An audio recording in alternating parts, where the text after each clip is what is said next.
او به این عقیده بود که اگر من دمی شب نکاح خود شهید میشم، آل یک خانم را امراش نگاه میکنم که یه حیض داره، نفاس داره. از خاطر برازو میگه شهادت یک لذت بود از رفتن با تو جای. او قوت عقیده سبب قوت عمل میشه. یک صحابی میگه که رسول الله صلی الله علیه و آله خرما را ما بخورم.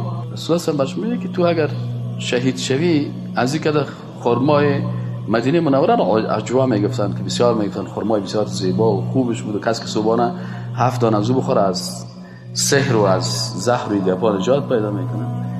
ایناله چطور اما خرمای زیبا را این صحابی ترک میکنه؟ به خاطر که عقیده داشت که اگر من در راه الله شهید میشم خرمای را میخورم که باز او لذتش از این لذت از این کده بسیار زیاد.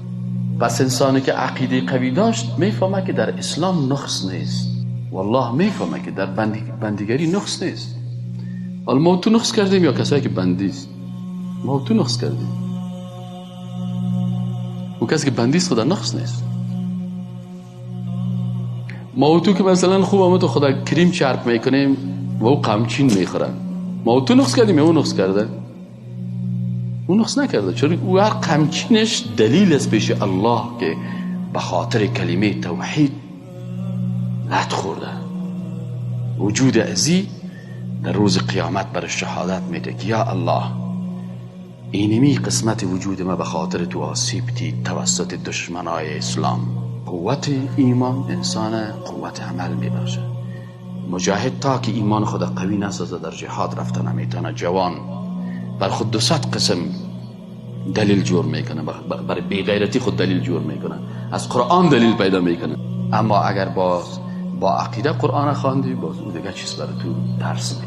اینی از منفعت عقیده که عقیده قوی داشتی قرآن هم صحیح خوانده میتونی.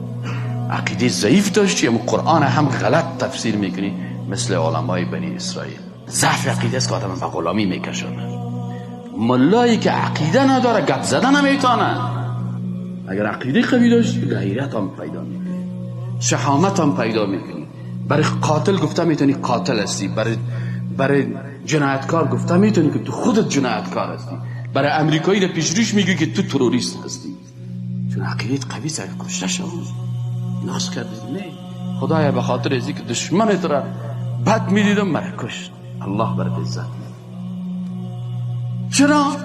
محبت مخلوق نسبت محبت خالق بیش با زیاد است.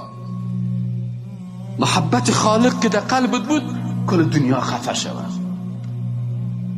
کل دنیا خفه شود، لکن الله خفه نشد. کل دنیا نشنالیست شود، من اعلان میکنم که من نشنالیست نمیشم. کل دنیا کل افغانستان حزب قومی جور کنن، من از کل احزاب قومی کافر هستم و من یکفر بالطاغوت. کل افغانستان اعلان کنه که ما دموکراسی را قبول داریم، ما میگیم که دموکراسی حکم طاغوت است، ما قبول نداریم. اسلام قانون ماست. چرا امروز مردم کمونیست میشن؟ مشکل عقیده داره. چرا دموکرات میشن؟ مشکل عقیده داره. چرا شیطان پرست میشن؟ مشکل عقیده داره. چرا نصرانی میشن؟ عقیده توحید نمیفهمن. امیال دمی احزاب نشنالیستی آل فلانی قوم پرست است، پشتون قوم پرست است، تاجیک قوم پرست است، ازاری قوم پرست است، ازبک قوم پرست است، عرب قوم پرست است، عجم قوم پرست است. چرا قوم پرستی میکنیم؟ به خاطر که این اکرمکم عند الله اتقاکم معنیش نمیفهمیم. عقیده ما عقیده قرآنی نیست، از این خاطر قوم پرست هستیم. بس کی عروسی اسلامی میکنه در جوانان؟ کی نماز 5 وقت در جماعت میره؟ کدام جوانا در صف جهاد قرار دارن؟ کدام جوانا از حرام خدا نگاه میکنن؟ کدام کسایی هستن که رشوت نمیخورن؟ کدام جوانایی هستن که 24 ساعت عمر خدا در دعوت اسلام وقف کردن؟ کدام جوانایی هستن که زحمت زیاد میکشن تا که بتانن به اسلام خدمت بکنن؟ کی هست وقت خدا، انرژی خدا و مال خدا در راه اسلام قربان میکنه، مصرف میکنه؟ کسی که عقیده قوی داشته باشه. اما اگر عقیده قوی نداشتی باز هیچ کارا را کردن نمیتونی.